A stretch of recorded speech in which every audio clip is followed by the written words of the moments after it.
풍성한 삶의 기초 두 번째 만남, 성경적 믿음의 원리, 그 중에 세 번째 시간, 성경이 가르치는 믿음입니다.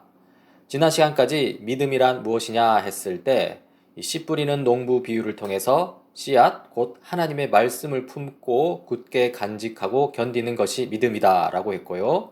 그리고 하나님이 우리에게 값없이 주신 은혜에 대해 감사로 반응하는 것, 감사함으로 받아들이는 것이 믿음이다 라고 했습니다. 오늘은 성경이 가르치는 믿음이 무엇인지 이 잘못된 믿음들과 함께 비교해가며 살펴보도록 하겠습니다. 우리가 믿어야 할 두 가지 믿음이 있는데요. 히브리서 11장 6절에 나옵니다. 믿음이 없이는 하나님을 기쁘게 해드릴 수 없습니다. 하나님께 나아가는 사람은 하나님이 계시다는 것과 하나님은 자기를 찾는 사람들에게 상을 주시는 분이시라는 것을 믿어야 합니다. 우리 인생의 목적이 무엇이냐 했을 때 하나님의 영광이라고 할 수 있습니다. 그러면 어떻게 하나님께 영광을 드리느냐 했을 때 바로 하나님을 기쁘게 해드림으로써 영광을 돌리는 인생의 목적을 달성하게 되는 것이죠. 여기 히브리서 6장 2절 말씀은 하나님을 기쁘게 하는 인생의 목적을 이루기 위해 믿어야 할 두 가지를 말하고 있습니다. 첫 번째로 하나님이 계시다는 것을 믿는 믿음이고요. 두 번째로 하나님을 찾는 사람들에게 상을 주시는 분이라는 것을 믿는 믿음입니다. 하나님이 계시다는 것을 믿는 믿음을 먼저 살펴보겠습니다. 이런 문제 제기가 있을 수 있는데요. 하나님이 계시다라고 하는 유실론은 신앙이고 반면에 하나님이 계시지 않다라고 하는 무실론은 과학이나 이성이라는데 과연 그러한가? 라는 어떤 문제 제기가 있을 수 있죠. 답변을 하자면 이렇습니다. 유실론은 증명 불가능하기 때문에 신앙이 맞습니다. 그런데 무실론도 신앙입니다. 왜냐하면 무실론도 과학과 이성으로 증명할 수 없기 때문입니다. 생각해 보세요.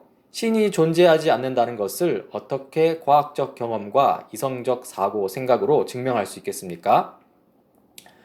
신이 존재한다는 것을 증명하지 못하는 걸 보니 신은 존재하지 않는다라고 주장하기도 하는데요. 그러면 반대로 이런 주장도 가능합니다. 신이 존재하지 않는다는 것을 증명하지 못하는 걸 보니 신은 존재하는가 보다. 이렇게요. 그렇죠? 결국 유실론도 무실론도 둘 다 신앙의 문제라는 것입니다. 그리고 유실론과 무실론은 세계관의 문제라고 할 수 있습니다. 이 세계관으로서의 유실론이라고 했는데요. 유실론적 세계관은 이 유실론, 신이 계시다라는 것을 증명 없이 믿음으로 받아들이고 그 다음에 세상을 판단하고 평가합니다. 예를 들어 유실론자들은 이 우주를 보고서 야, 하나님이 만드신 이 아름다운 우주 세계 이렇게 판단하고 평가합니다. 물론 유실론자들은 하나님이 이 세계를 어떤 방식으로 만들었는지 구체적으로 다 알지는 못합니다. 그냥 하나님이 만드셨다고 믿을 뿐이죠. 한편 세계관으로서의 무실론이라고 했는데요. 무실론적 세계관은 무실론을 증명 없이 믿음으로 받아들이고 그 다음에 세상을 판단하고 평가합니다. 가령 무실론자들은 이 우주를 보고서 저절로 만들어진 이 우주 세계 이렇게 판단하고 평가합니다.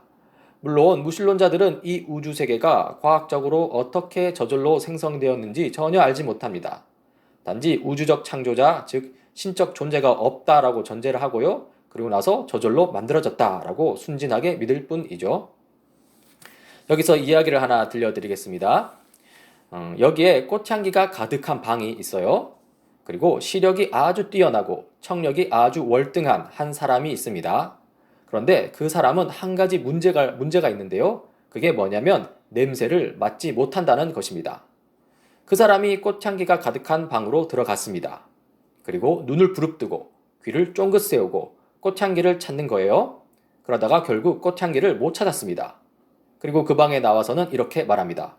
내가 눈을 부릅뜨고 귀를 쫑긋 세우고 꽃향기를 찾아봤는데 꽃향기는 없어. 꽃향기가 없다는 것이 증명되었다고. 여러분, 이것이 바로 과학과 이성으로 하나님을 찾으려는 사람들의 모습입니다. 눈과 귀로 꽃향기를 못 찾는 것처럼 과학과 이성으로는 하나님을 찾을 수 없습니다. 그리고요, 꽃향기가 그 방에 가득 차 있었던 것처럼 하나님의 존재는 이 우주 만물을 가득 채우고 있습니다. 이 경우에는 믿음의 코를 열어야 합니다. 믿음의 코를 열기만 하면요, 하나님의 향기를 맡을 수 있습니다. 따라서 우리는 하나님이 계시다는 사실을 과학적으로 증명하려고 해서는 안 됩니다. 그렇게 증명하려고 하는 것은 애초에 이치에 맞지 않는 일을 시도하는 것이죠. 여기서 과학적으로 자꾸 증명하려고 하는 것을 과학주의, 곧 과학 우상 숭배라고 합니다. 과학이라는 신을 믿고 있는 셈이죠. 하나님은요, 우리의 경험과 사고의 판단 대상이 아닙니다. 하나님은요, 오직 우리의 믿음과 경배의 대상일 뿐입니다. 여기서 하나님이 믿음과 경배의 대상이라는 것은요, 하나님이 존재할 것이라는 지적인 동의에만 그치는 것이 아닙니다. 존재하며 살아계신 하나님을 향한 경외심과 순종의 자세까지 나아가야 합니다. 지적인 동의, 경외심, 그리고 순종의 자세. 이것이 바로 하나님이 계시다는 믿음의 참된 의미인 것이죠. 두 번째로, 하나님이 자기를 찾는 자에게 상 주시는 분이라는 것을 믿는 믿음을 살펴보고자 하는데요. 하나님이 주시는 사항에 대한 오해가 있습니다. 자신이 원하는 것, 자신이 얻고 싶은 것을 강하게 믿으면 하나님이 그것들을 상으로 주신다는 것이죠. 가령 건강이나 공부 잘하는 자녀 또는 승진 이런 것을 원하는데 이런 것들을 주실 줄 믿고 열심히 기도하면 하나님이 상으로 그것들을 주신다고 잘못 생각한다는 것입니다. 그러나 이러한 것들은 하나님이 주시는 사항이 아닙니다. 하나님이 주시는 사항에 대한 바른 이해가 필요한데요. 하나님이 주시는 사항은 바로 하나님께서 예수 그리스도를 통해 베푸신 구원입니다. 그리고 예수 그리스도를 통해 하나님과의 관계가 회복되어 가는 것, 그것이 바로 하나님이 주시는 상입니다. 나와 하나님과의 관계가 점차 회복되어 가는 것이고요. 내가 속한 공동체와 하나님과의 관계가 회복되어 가는 것이고요. 그리고 내가 속한 이 세상이 하나님과의 관계가 회복되어 가는 것이죠. 여기에는 나 자신에 대한 열등감과 우월감도 없고요. 공동체와 세상 속에서 느끼는 불안과 두려움도 없습니다. 참된 자기 사랑이 있고요. 참된 평강이 있습니다. 이것이 바로 하나님이 주시는 상이라는 것이죠. 그렇기 때문에 성경에서 말하는 믿음은요, 내가 믿고 싶은 것을 열심히 믿는 것이 아닙니다. 하나님이 하신 일을 전인격적으로 긍정하는 것, 이것이 바로 성경에서 말하는 믿음입니다. 하나님이 하신 일에 대해 나와 우리 공동체와 세상을 회복시키시는 그 일에 대해서 인격적으로 네, 그렇습니다 하고 받아들이는 것이 바로 믿음이라는 것이죠.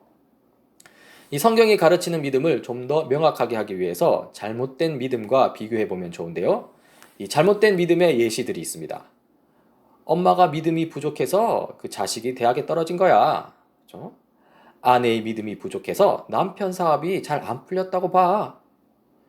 믿음이 없어서 집안이 번창하지 못한 것이지 다른 이유가 있겠어? 강하게 믿고 기도하면 하나님이 복을 주셔서 잘 살 텐데 그렇지 못한 걸 보니 믿음이 없구나. 여기 예시에서 말하는 믿음들은 모두 잘못된 믿음의 사례들입니다. 이러한 잘못된 믿음의 원인이 무엇이냐 했을 때 바로 샤머니즘이 있습니다. 가령 지성이면 감천이다 라는 말이 있는데요. 이 지극한 정성을 쏟으면 하늘이 감동해서 소원을 이루어 줄 것이라는 의미죠. 여기서 지성을 다하는 것이 곧 믿음이다 라는 이 잘못된 생각이 있다는 것입니다. 하나님 마음에 들도록 새벽에 일어나서 목욕 재개하고 정화수 떠놓고 비나이다 비나이다 하면서 매일같이 지성으로 빌면, 그렇게 믿으면 하나님이 우리 마음의 소원을 들어주실 것이라는 잘못된 생각이 있다는 것입니다. 우리가 믿고 싶은 것을 강력하게 진실로 믿으면 하나님이 감동하셔서 들어줄 것이다 라고 하는데요. 여러분, 이것은 강한 믿음이 아니라 잘못된 믿음입니다. 여기서 잘못된 믿음의 실체를 좀 파헤쳐 보고자 하는데요. 강하게 믿으면 이루어진다는 생각은요, 매우 잘못된 믿음일 뿐만 아니라 실상은 하나님을 조종하려는 것입니다. 하나님을 나의 주인으로 모시려는 것이 아니라 나의 종으로 데려다 놓는 것이죠. 동화 알라딘과 요술램프에서 이 요술램프의 요정 지니는 거의 전능한 힘을 소유하고 있습니다. 하지만 결국 램프의 소유자, 여기서 알라딘이죠. 이 램프의 소유자에게 순종할 수밖에 없습니다. 이렇게 잘못된 믿음은 전능하신 하나님을 요술램프의 요정 지니 정도로 취급하는 것입니다. 그리고 나는 요술램프의 주인 알라딘이 되는 것이죠. 하나님을 나의 종으로 삼는 것, 이것이 바로 잘못된 믿음의 실체입니다. 절대로 그렇게 해서는 안 됩니다. 이 잘못된 믿음의 결과가 있는데요. 열심히 믿음으로 기도했는데요. 하나님이 대학 입학 대신에 재수하게 하시면 이 하나님께 실망하는 것이죠. 또 열심히 믿음으로 기도했는데요.